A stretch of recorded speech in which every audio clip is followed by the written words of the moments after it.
Hi, my name is Harry. I'm going to tell you about the time I was almost buried alive. What's more, this was done not by my enemies and not by any criminal, but my dearest and nearest people, my parents. If you enjoy this story, do like, share, and subscribe. When I opened my eyes, there was complete darkness in front of me. I was lying on a hard surface. The place was cramped and stuffy. I barely had any room to move my limbs. Mom, are you here? I quickly realized that I was in a confined space and the claustrophobia kicked in. I started screaming and kicking the walls with all my might. It seemed that I was stuck somewhere, possibly as a result of the collapse of our house. Suddenly, I heard someone screaming and shouting. The voices of people were heard getting close to me. I'm here! Help! I was shouting with all the strength I could muster, because there was not enough oxygen to breathe in this suffocating box I was trapped in. After half a minute, I saw light. The slab that was above me was lifted, and behind it I saw the shocked faces of my relatives. They looked at me as if they were seeing a dead person come to life. It all began at the start of winter. My immunity was weakened, and I started getting constantly sick for almost 2 months. I had a sore throat and sinusitis one after the other several times. I really hope that you do not know what these are. The doctors prescribed me a lot of medicines, a cocktail of antibiotics and vitamins. But I did not feel any effect on my health at all. I was so exhausted those days, I kept sleeping all the time and barely ate. Unsurprisingly, my condition soon worsened. I stayed in the hospital for a while, but then the doctors made a helpless gesture and told my parents that they had done everything they could and there was nothing left for them to try, so my parents were supposed to take me back home. When my parents asked the doctors what they should do, the doctors said, just wait, although they did not mention what to wait for. A couple of days after I was discharged, my temperature rose sharply. I told my parents that I felt sick, and that was it. I remembered that I was shaking and shivering, as well as having seizures and even some hallucinations. When my mother arrived, I was no longer showing any signs of life. At first, she thought that I was sleeping, so she carefully took a thermometer to measure my temperature. Then she came up to me and saw that I had blue lips and was not breathing. The thermometer showed a body temperature of 35 degrees Celsius. I was very cold, and my mother thought that I was dead. She called an ambulance, but the doctors just made the same helpless gesture, saying that there was no pulse on me and that I was not breathing. At that point, medicine was not going to be effective. Soon Dad and other relatives arrived together with forensic experts who issued a death certificate the next morning. It's so hard to imagine what my parents lived through. When I woke up, my mother rushed to hug me. Some people continued to stand rooted to the spot, while others ran to the door, crying wildly. I did not understand what was happening to them, all until I started to get up and out of the coffin. What the heck? It was morning time, and around me were wreaths and flowers. I was lying in an actual coffin. Damn it! It was a real nightmare. I started screaming. Have I died? Can anyone explain what is going on here? Why is my photo in a funeral frame? Soon, ambulance paramedics showed up at the door. They looked no less shocked than the others as they took my pulse, listened to my heartbeat, and said, he is alive. Oh, really? That's news. Could anyone finally explain to me what the hell I was doing in the coffin? And stop shying away from me as if I'm crazy or infected with some virus. You know, a very strange and unpleasant feeling occurs when you wake up like this in such an atmosphere. At some point, I even thought that I was still dead, and that I was now seeing my funeral through someone else's eyes. Then my mother told me that after the forensic experts pronounced me dead, she and my father began to prepare for the funeral, and in fact, I woke up when the farewell ceremony had already passed. A few moments later, I was supposed to be buried in the ground from which I would have hardly got out. If the forensic experts had insisted on carrying out an autopsy, then I'm sure I would have simply been killed by the pathologists. Oh, I need to drive these thoughts away from myself because they make my hair stand on end. How lucky I was. I really could have died if I had woken up an hour later.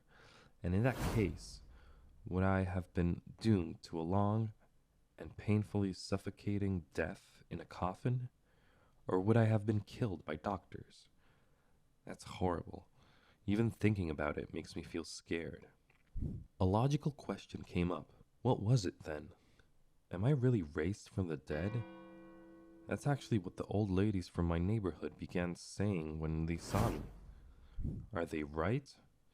Everyone was asking if I saw or heard anything after I passed out. Well, first of all, I was knocked out, but I am sure I was alive, so I could not say for sure if there was anything there or not. Secondly, even if I did see anything like this, I simply forgot about it, so I could not answer such questions. I was sent to a clinic so that I could undergo further examination there. At the hospital, some doctor was supposed to explain what had happened to me. Before he said that, he told me that what was going on with me was called lethargic sleep. In such situations, protective functions are activated in the human body in order to not work to the point of exhaustion, and the pulse is only 2 to 3 beats per minute. People with such characteristics are mistakenly taken for dead, as had happened in my case. This phenomenon is quite rare, and frequent cases of having a sore throat can lead to this condition. Now, the reason for this nightmare is clear, but can I fall into a lethargic dream again? What will happen then? Is there still risk of being buried alive? There were more questions than answers, and my fears resulted in panic attacks. I became afraid of sleeping. As soon as I began to fall asleep, I jumped out of bed in horror and pinched myself. I guess every time I subconsciously felt that I was dying. Moreover, even when I managed to fall asleep, I saw dreams in which I was lying in a coffin again and was being buried in the ground.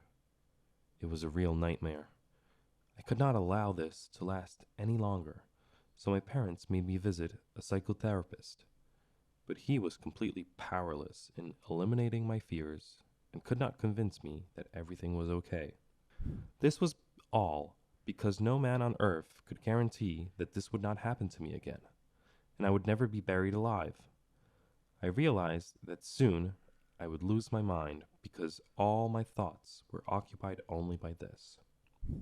But then I found a solution to my problem. I decided to be so busy all the time that there would be no time left to think about my impending doom and death. I enrolled in the gym and joined the equestrian club. In the mornings, I would exhaust myself at the gym, and then I went to school.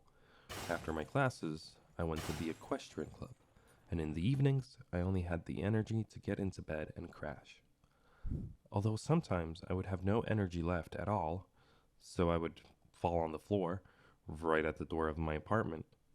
I'd fall asleep instantly and wouldn't even see any dreams. You know, I took pleasure in this enjoyable fatigue because I did not have time to think about what I had gone through. But as soon as I let myself relax, when I didn't want to go to the gym or just stayed at home all day, terrible thoughts and memories came to my mind again. So I needed to be firm with myself and strictly follow the schedule I laid out for myself, since this was the only possible likely option in my case. However, I soon realized that I was just trying to get away from the problem and the stress that I had experienced while aggravating the situation. Then, an idea popped into my head. I told my parents that if I died or fell into a lethargic dream, I want my phone to be buried with me. it must be fully charged in advance.